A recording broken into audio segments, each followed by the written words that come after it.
This is Tom Dillon, the Lifetime Liberal, and today is Sunday, March 1st, 2020. The title of this rant is Wall Street Tells the White House, Quit F-ing Up. So now the White House is technically the epicenter of bad governance. So Wall Street basically speculates 100% on the future. They hate instability. In the last week, they've lost trillions of dollars. They see what's going on. They are scared. They cannot sugarcoat the danger that's ahead. And they've basically told the White House to get their act in line.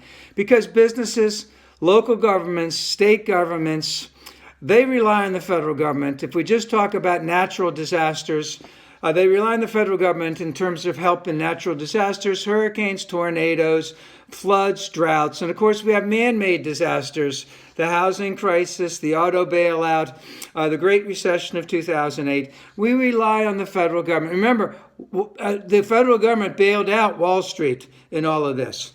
But when it comes to the ability of this federal government to help out in this coronavirus epidemic, pandemic, whatever you want to call it, they've basically stripped and shut down the pipeline that needs to be there.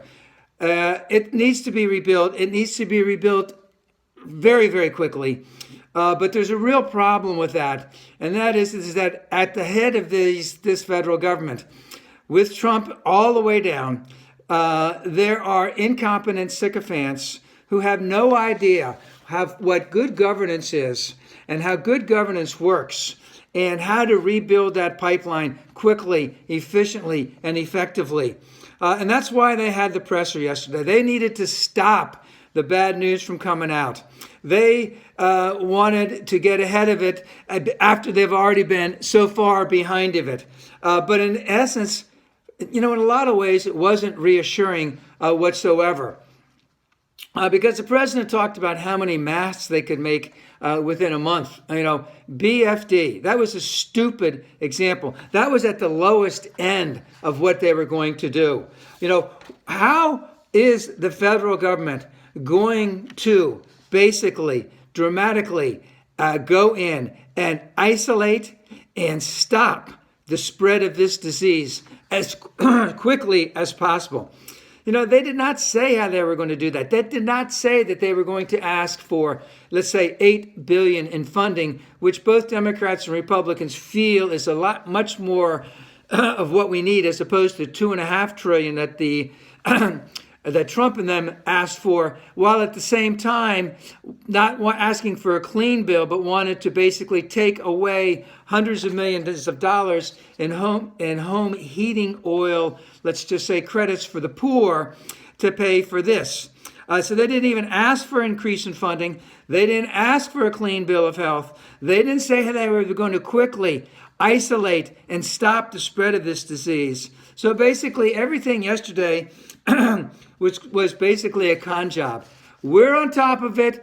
Everyone's working hard. They're working relentlessly. We're going to, everything's going to work out fine. Oh, yeah, if you're healthy, you're okay. Only the really, really sick are going to hurt. That's reassuring to the sick, right?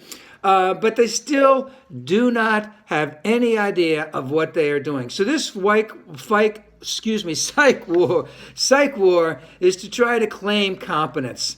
But, yesterday was, again, why is not the mainstream media pointing this out relentlessly? Here they are talking about competence and about how many masks they can make, when the leader of the free world was up there basically looking like he was medicated. This is not a good sign. They own this, and let's just hope for the best, and let's get rid of all of them in the next election.